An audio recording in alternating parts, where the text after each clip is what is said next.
Rise, Meg. The Force will be with you.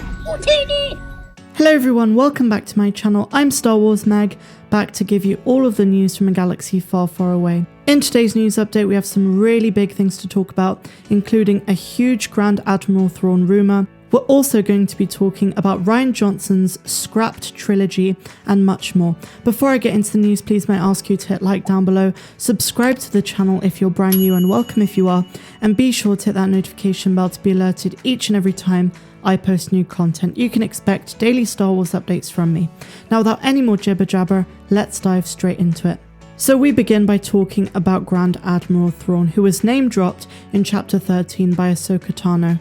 So as many of us suspect, there is the possibility that Thrawn will not appear in The Mandalorian Season 3, but rather in the Ahsoka series.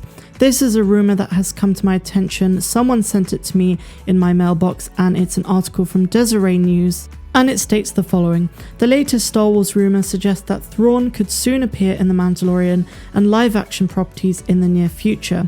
Thrawn has been a major villain in the Star Wars franchise since the 90s. He was one of the first villains created from the Expanded Universe books, which were considered canon until Disney bought Lucasfilm. Later, the character was added into the Star Wars Rebels show, which brought him back into storylines. Since then, there have been several books about the character, including the recent Star Wars Thrawn Ascendancy, Chaos Rising book, written by Timothy Zahn. And now we get to the meat of the rumour. Multiple outlets, including Small Screen and Den of Geek, have all stated that Lars Mikkelsen has been cast as the role of Grand Admiral Thrawn. Now it's not stated specifically if it's for The Mandalorian's third season, but it is most likely to be in the Ahsoka Tano spin-off series. Now a lot of people state that there's going to be a lot of overlap with Rangers of the New Republic, with the Book of Boba Fett, and of course The Mandalorian Season 3. If so, Lars Mikkelsen will be playing Grand Admiral Thrawn in multiple projects, although it will keep the authenticity of the character to just be in one. As much as I love The Mandalorian Season 3 and would love to see him in that, now that Ahsoka Tano is after him, presumably to find Ezra Bridger, then the most logical conclusion we can deduce is that he will show up in the Ahsoka show. Now, Lars Mikkelsen was amongst one of many actors people wanted to see play Grand Admiral Thrawn, including Benedict Cumberbatch as well, but I think he suits the role perfectly, both visually and in makeup. He's going to look spectacular. Since Thrawn is such a beloved character amongst OG Star Wars fans and he has such a massive impact on the franchise in general, they have to get it right, and I'm sure Lars Mikkelsen will do an amazing job if this rumour pans out to be true. What do you think about this? If he does play Grand Admiral Thrawn, are you happy with this selection? In which show do you think Grand Admiral Thrawn will show up in? Also, for credibility, I think it's worth noting that the sources Desiree got this from are the same ones that hinted a few weeks ago that there was going to be an Ahsoka Tano spin-off, and lo and behold, on Investor Day they announced it as part of the multitude of Lucasfilm projects that are coming up. Also somewhat related, I will say I watched for like the umpteenth time the Season 2 Disney Gallery of The Mandalorian, the making of, and when George Lucas was on set with Ahsoka Tano, it was such a special moment, and I really recommend that you go and watch it. I said it in yesterday's video, and I'll say it again, really go and watch The Mandalorian Season 2 Disney Gallery. It is very much worth your time. So now, my friends, speaking of Ahsoka, let's move on to our next article. This one is truly fascinating, and it's by Inverse, and they state Ahsoka series logo could be hiding a major time travel twist.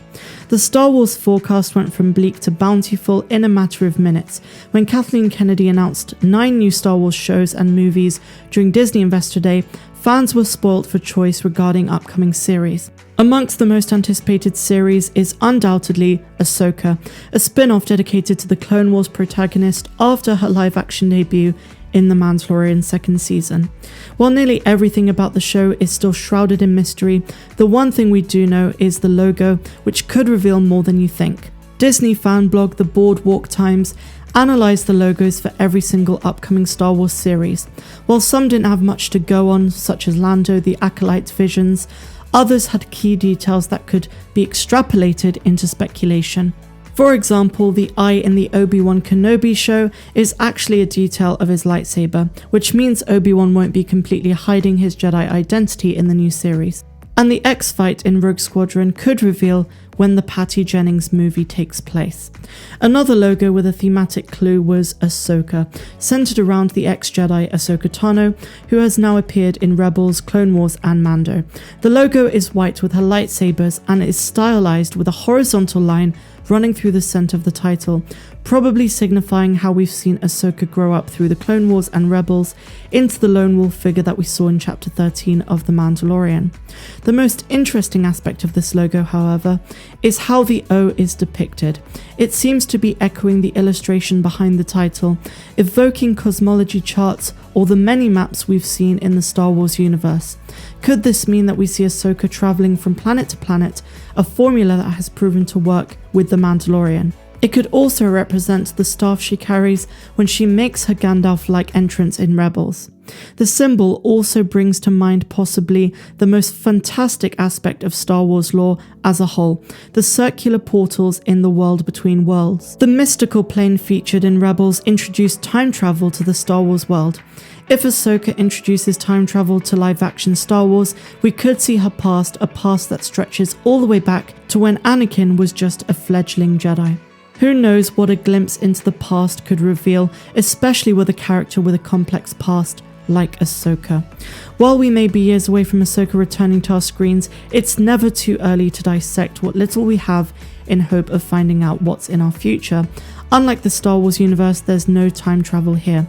And I think we're going to get some massive surprises in the Ahsoka Tano series, and that is a very anticipated show because it's probably also going to bring back Sabine Wren and Ezra Bridger into live action, not to mention Grand Admiral Thrawn, as we talked about earlier. Now finally, my friends, I want to talk about the Rian Johnson trilogy, which has now been scrapped.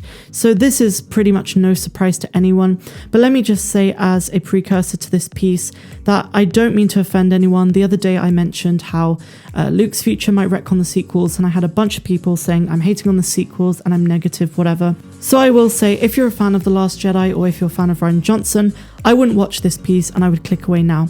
But for those of you who have stayed till the end, let me go through it now. So, inside the magic say, Rian Johnson's Star Wars trilogy seemingly scrapped. So to spare you some unnecessary jibber-jabbering away, I will basically highlight what this article is talking about.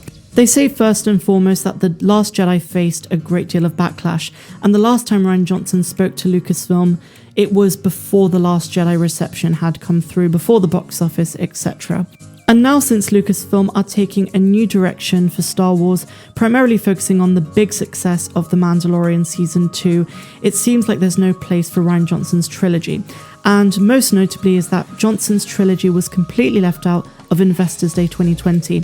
They announced a Taika Waititi film which has yet to be clarified about what it's about. There was no news of Rian Johnson's trilogy or movies whatsoever. So Disney Investors Day event this year was massive, and because they announced such a multitude of projects, we would have heard about it. So it seems like they've completely abandoned the idea, and given the fact that Star Wars fans are very happy with The Mandalorian and this kind of period of time focusing on Ahsoka, Rangers of the New Republic, the Book of Boba Fett, Mandalorian Season 3, you name it, it just seems like a wrong move to kind of focus on a different aspect of the Star Wars universe from a director who perhaps didn't do the best job in writing Episode 8. And obviously the diehards, such as you and me, were not too happy with it. So that is basically what it's about, and so we can basically put Rian Johnson's alleged trilogy to rest, saying it's probably never going to happen.